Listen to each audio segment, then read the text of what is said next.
Hello, Comsat here again. So, hey, I've got some comments that I speak too fast. So I am going to slow down because I am trying to become a better speaker, obviously. Okay, that's number one. Number two is that maybe it's not professional. So now I have lights, I have camera and action, and then I've got special effects down here too. Cool, right? So that's two. That should be taken care of. So number three is the way you dress. So I read somewhere a long time ago that it's indicative or it's crucial for you to dress the way that your audience perceives you. So if I'm trying to market to warriors, why would I wear this suit, right? Well, I guess the niche here is that even though the site is Warrior Mindfulness, it's a whole slew of things. It's the whole scholar warrior concept or the Renaissance man. So the one thing you don't know is that I'm in my underwears. Yes, I am. So here's the thing. Are they tighty whities or are they boxers? You don't know. It's unclear. But the thing about that is this, okay? If you have to wear your underwear, then you have to wear it, okay? If you have to wear pants, then you have to wear your pants. Like, there's two schools of thought here. If you wear your pants and it psychologically helps you move forward, then wear your pants. You know what I'm saying? Wear your fucking pants. Put them on and move forward, okay? So what we're really talking about here is objectives-based planning versus effects-based planning. So if you're objectives-based planning, then it doesn't matter what pants I wear. I could be in my underoos, which I am now. Now, if you are doing effects-based planning, that is internally the whole concept, then I should be in my pants. Because what does that do to me psychologically? Psychologically, it broadens the way I think. It makes me sharper, maybe. It might make me hotter, maybe.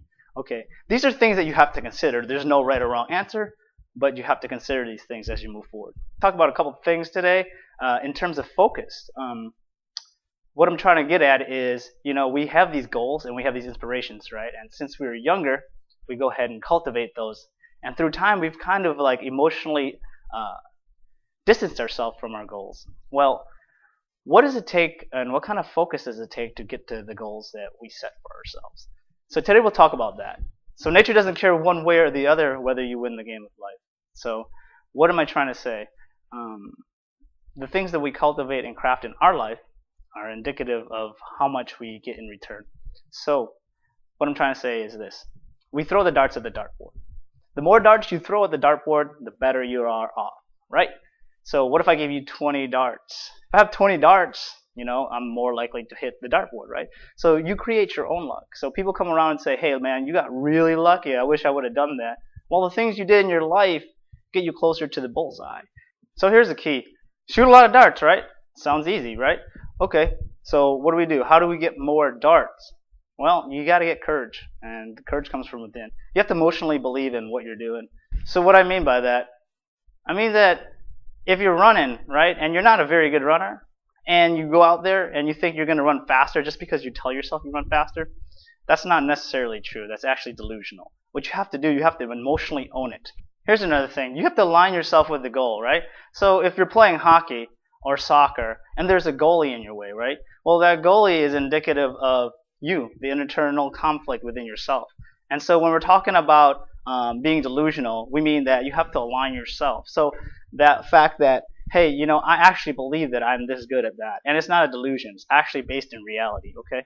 So what we do is we remove ourselves from the equation. So you're not in your way. Because if you think you want to be rich, but yet you believe that rich people are greedy, rich people are selfish, or any of these other things, if you believe that about rich people, then you yourself cannot be rich because there's a safeguard, okay? So the final thing I want to talk about is passing the ball, right? So how do we pass the ball? We just do it, okay? A lot of times we sit on our hands and we take so much control of our lives that we can't let anybody do anything for us. So what am I getting at, right?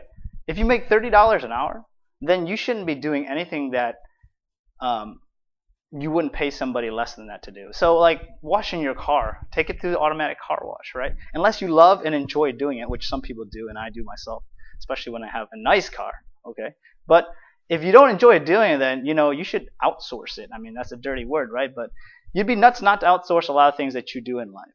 The whole thing about passing the ball or outsourcing is it allows the other person or even you, if it comes back to you, to score. And once the team scores, then we all win, right? So that's a simple concept, but a lot of times we overlook it. So how do you own this stuff emotionally? Well, you have to get repetitive with it. So if you listen to somebody say something or do something, or for example, yourself, the things that you do that are successful, make sure you keep doing them. So keep doing those things and keep listening, to the dialogue in your head that tells you the good things, and delete all the dialogue in your head that tells you the negative thing. So, like I promised, in the next couple episodes, I'm just going to get a little bit funnier, a little bit wackier. It's been pretty dry up till now. Also, I'm going to try to slow down the way I talk. I'm not going to slow down too much, but I will slow it down. So I'm going to make you a deal. The first 100 people who subscribe to that newsletter, is it this way? No, it wouldn't be that way, right? It would be this way. I don't know. I'll put an arrow. But you can see it from here. If you subscribe to this newsletter, the first year of products that I come out with, regardless of what happens or where I go in the book and all this other crazy things that we might be working on here as the group, if you're the first 100 on my list, I will go ahead and send it to you for free for this first year. So that would behoove you. Great word, right? That's a great Army word. It would behoove you to go ahead and sign up. I have to delete that from my vocabulary. Thanks for reminding me. Okay, so if you have any other comments, thank you. Thanks for everybody who took time to write and tell me what you think of my blog and where it needs to go. I will definitely work on it. Here's the thing, if you keep moving forward, eventually you'll get to where you got to go, right? So these are my first steps forward, and I love the fact that somebody's joining me on this trip. We got a bunch of people doing it, and if you're interested, go ahead and email me, and we can see what we can do.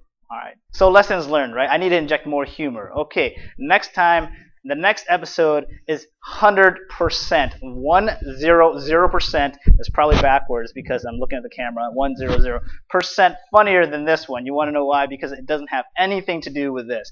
But you will see my daughters, and we will ask some questions. So I hope you join us for that. And right following that this week will be the interview with Justin Morris. He's going to talk to us about 30 pounds in 30 days, and I'm really excited about that because it's got a lot of things to say that maybe you may not have thought of. And I'm going to get on to myself. Well, I'm not going to lose 30 pounds, obviously. I don't have 30 pounds to lose. But I should be getting in there, and let's see if we can get some cuts. Maybe we can get that Spartan look. Spartacus Season 2 is on, so maybe we can check that out, get motivated, right? All right, so I'm going to leave you with that. And as always, thanks for watching, and I hope to see you soon.